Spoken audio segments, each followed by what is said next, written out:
I was good, y'all. Hey, so we're gonna talk about food and spirituality. I know it's a lot of confusion when it comes to food and spirituality, and not even just spirituality, but we're gonna say spirituality. You can even this can even be for religious folks, or just any individual who have any types of quibbles in life. You never want to have quibbles, but because this video is about spirituality and food, I'm gonna keep it on that topic. But you can really apply this to any area of your life because you gotta understand all is God, and that's one of the first points I really want to touch on this video. A lot of people, when they they get on their spiritual journey, or they become more holy, or more spiritual, or they say, I want to be more of a good person, a good individual. You have to understand there is no separation, right? And in most religions, they'll tell you it's no separation. In spirituality, you could look at things like the universal laws. There is no separation. But when it comes to food, all of a sudden, now people want to be like, oh, this food is spiritual and this food is not spiritual. This food is holy and this food is not holy. This food is good to eat and this food is not good to eat. But what you're actually doing is you're creating separation between the one. There is no separation between the one. A slice of cake is God. Fruits, God. Veggies, God. Meat, God. Alcohol, God. Drugs, weed, God. Everything is God. So if everything is God, how are you creating separation? What you're actually doing is you're creating quibbles. Your mind starts making these little arguments, or you start having these little arguments inside of your mind. This is good and this is bad. Now, if you do the bad thing, it creates shame. If you slip, you feel like, oh, I'm a vegan, I'm a vegetarian, I'm vegan because you're vegan because you honor your body. The body has nothing to do with spirituality. You have the spirit, which we are spiritual beings. We've been gifted with an intellect, and we live in physical bodies. Spirit animates matter, not the other way around. So you can't say this food is bad and this food is good when it's your spirit. The food can't affect you. It can't affect your spirit. That's like saying a puppet can control the puppeteer. No, the puppeteer controls the puppet. So you never want to create these quibbles because it will lead to the guilt effect. Now, what is the guilt effect? I'm gonna give you an example. Just say you are an individual, and I used to be like this too until I found out the truth. Just say you're an individual, you're on a spiritual journey, and you say, I'm gonna start eating more healthy. I'm not gonna eat no meat. I'm not gonna eat no sugar. I'm not gonna eat none of that. I'm not gonna drink no alcohol. I'm not gonna do any of those things. Now, just say if you are the individual and you are presented with those things, and if you do those things, now it's gonna create the poison, because the guilt and the shame, it's the belief creating the poison, not the food itself. So you may be like, oh, if I eat meat, my stomach's going to turn, my stomach's going to twist. Oh, no, I just can't do it. You can't do it because the meat is going to harm you. People eat meat every day and they're fine. No, it's going to harm you because you're going to swallow the guilt and the shame with eating the meat. And that's what's going to cause your stomach to hurt. It's not the meat itself. It's kind of like, imagine eating the food you don't like and it's nasty. Because you're thinking of it, just by thinking of the food that you don't like to eat and it's nasty, it's already creating that same feeling in your stomach as if you ate the food, because it's the mind doing that thing.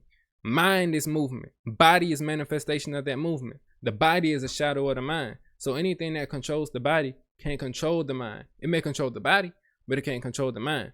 This is also for the same thing as well, or for the opposite thing as well. You could take an individual, just say they eat BS, they eat junk food all their life. That's all they do. If you was to present that individual with a salad, they're going to be like, oh, no, I don't want to eat this salad. They may eat the salad with an attitude. They may eat the salad with frustration. And it's the attitude, it's the frustration, it's the, oh, this salad is boring, I don't really like this salad. Now they're not only chewing on greens, they're not just chewing on a salad. Now you're chewing on frustration, and that frustration causes your body to react the way it reacts. Maybe your stomach turns, maybe your stomach twists, but it's not, a lot of the times it's not really because of the food. When it comes to you being on a spiritual journey, it's because of the guilt or the shame, the belief that you swallow with the food. So it's always important that you want to make sure you're not swallowing the guilt and shame, because everything is God. If everything is God, how can this thing be good and this thing be bad? It can't. I remember it was this one time, it was when I was versed on my spiritual journey, and I was eating vegan. It's probably around like 2022. And I remember I was eating this oatmeal. I'm eating the oatmeal like every day, like I'm busting down the oatmeal, until an individual came to me, and it was like, mind you, it was like the little strawberry oatmeal. An individual came to me, they was like, you know that oatmeal isn't vegan, right? I ran to the kitchen. I went and checked, like, oh my God, it's not vegan. I've been eating this whole time. And as I had the bowl in my hand, now all of a sudden my stomach start hurting. I start feeling like, oh my gosh, the milk is gonna the milk is gonna block my third eye. I'm gonna be low vibrational. When all actuality, I was just stuck in what you think spirituality really is, but that's not what spirituality is. That's being an extra in your own movie. That's being a character in your own dream, because you're putting things in the external world on the pedestal, but spirit animates matter. It's never the other way around. You looking at a physical body watching this, but the physical body is just a puppet. I am the spirit within the body animating the puppet. Now, am I saying that you should just be eating BS foods all the time, 24/7? No, you shouldn't just be eating BS foods, because now you're not honoring your temple. And because you're not honoring your temple, this is the only thing that's going to happen to your body, not your consciousness, when you eat BS food. When you eat BS food, of course, it takes your body longer to break it down because it may be processed. And now that just affects your body's energy levels. It affects the brain too, but it doesn't affect your level of consciousness, or it doesn't affect your spirit. Now, if you eating high vibrational foods, you eating holy foods, or foods that you feel are good, yeah, it's beneficial to your body, but it's not beneficial to your state of consciousness. So if you want to go out one day, I remember this one time I was with my homie, we walking in this town, and we were both vegan individuals, and we seen this restaurant, and deep down inside, we really wanted to try the restaurant. We still wanted to taste life. We was young. You see what I'm saying? But we was on the tight tip, like, nah, we can't taste life because we're spiritual individuals, and this gonna make us less spiritual. No, it's not gonna make us less spiritual, because we're doing it with awareness, and we're not slaves to the food. If you eating BS food, if you eating sweets all day 24/7, and you are a slave to it, you feel like you need it, then there's some inner work that needs to be done, because you don't need anything in the external world. Now, how do you know what's right for you?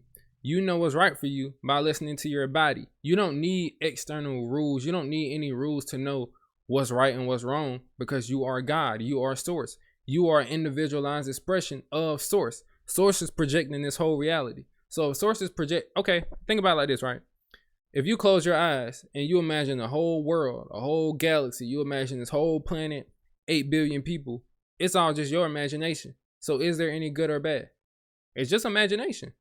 No, it's only good or bad depending on your state. That's why I make this video to say it's not about what's on your plate. It's about what's in your state. And about what's on your plate. It's about what's in your state. Yeah.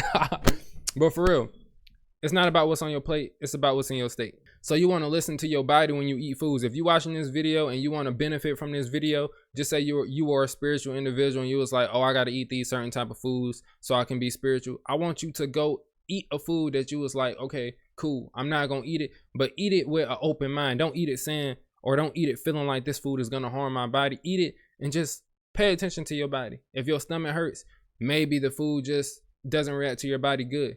But if it's generally a food you like, you can allow yourself to taste that food. I used to be a type of individuals like, you know what, I'm not going to eat no sweets because sugar is bad and I don't want to. No, if I want to treat one of my favorite desserts in the world is cheesecake. If I want to treat myself to a cheesecake because I'm living life and I'm experiencing life, and the cheesecake is God didn't leave the cheesecake when it went through the factory or when it went through the machine or when it went through the processes. No, God never left the machine, because all is God. So when people say, okay, this food is spiritual and this food is not spiritual, but then they also say all is one and everything is one, that's a contradiction. Because how is all one, but you're saying this is good and this is bad? That means we putting our power in the external world when we need to take our power back and look at it from a state of consciousness. State of consciousness. So now when I eat cheesecake, you know how I feel? I feel good. Why? Because I'm allowed to taste life. Why can't we taste life? Why are we running from things?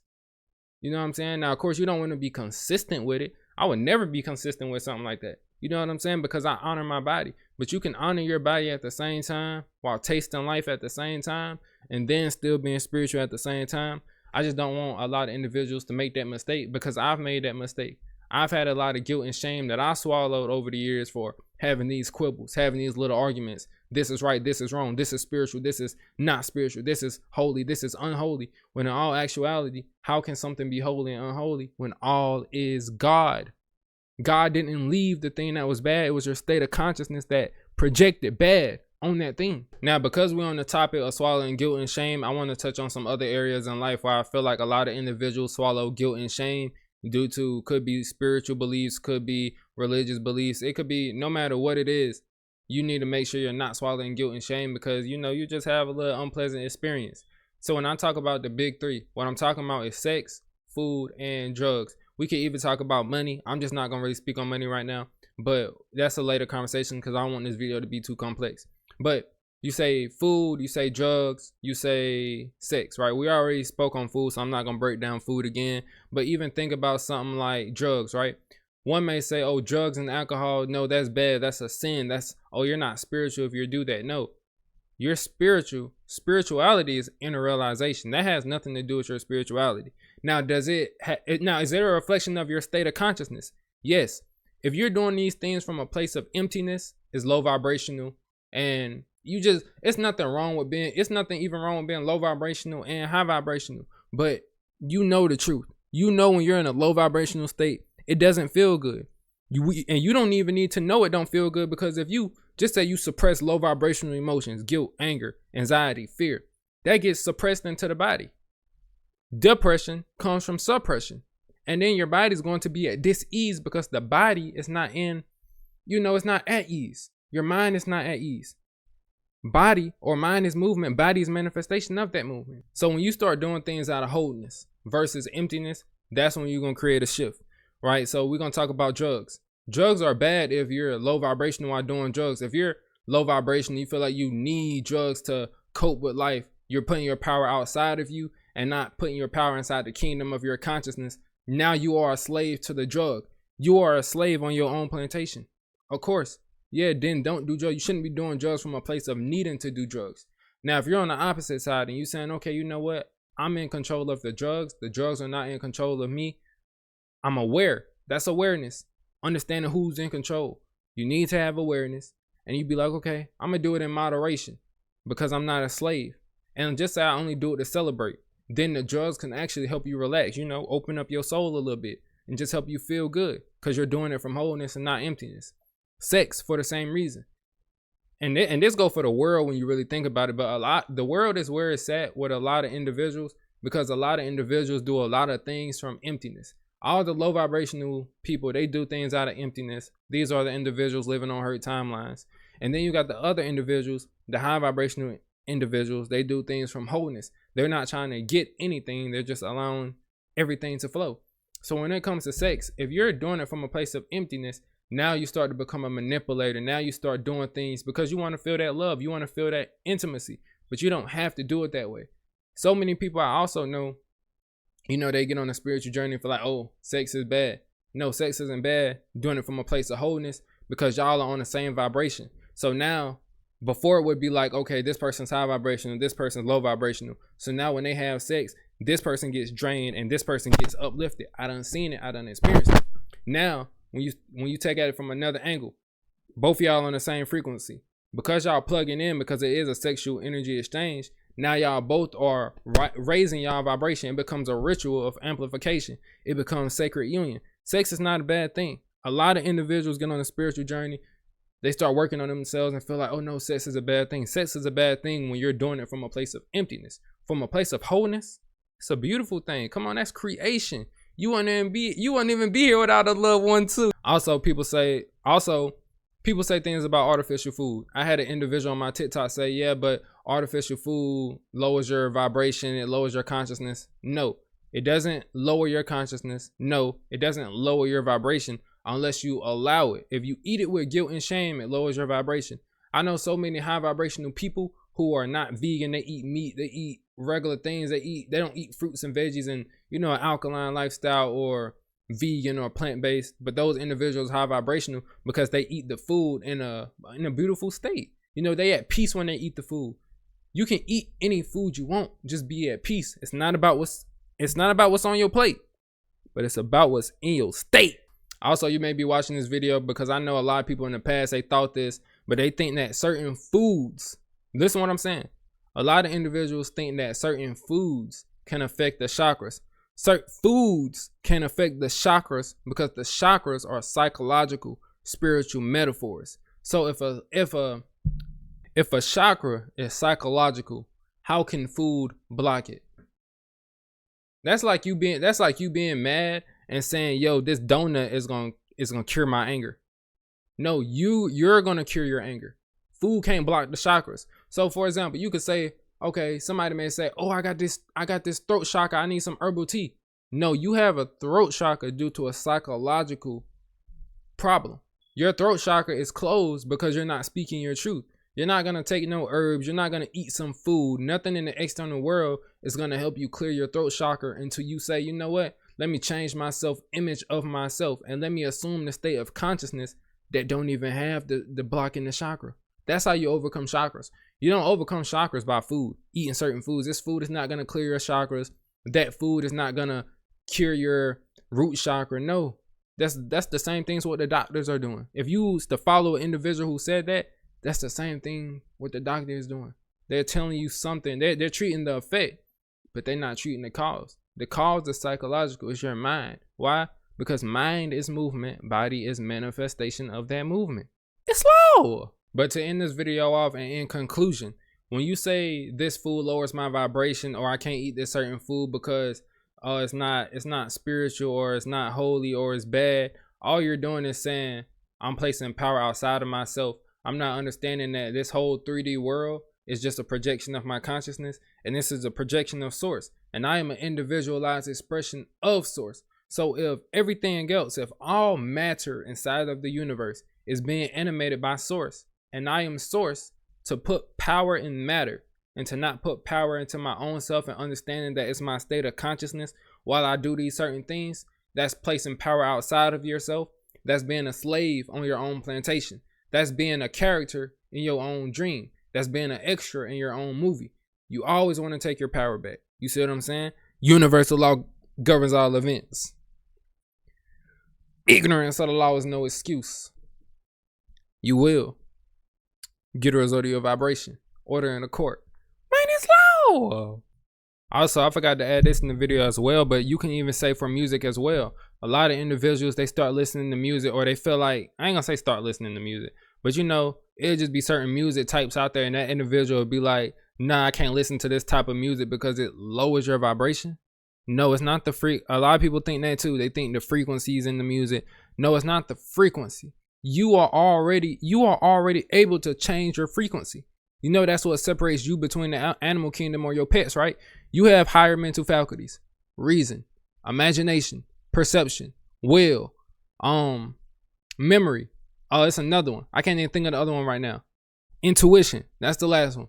But you got those higher mental faculties. You use those higher mental faculties, and you say, you know what? I'm gonna use my reason and my imagination. I'm gonna build any idea I want. I get emotionally involved with the idea. I place it inside of my subconscious mind. That's you changing your frequency right there by entertaining a positive idea, by entertaining a positive thought. You don't need anything outside of you to change your frequency. Now you got certain things like an animal, for example, a pet or a dog, they don't have higher mental faculties. That's why they run on programs. Your subconscious mind is a program.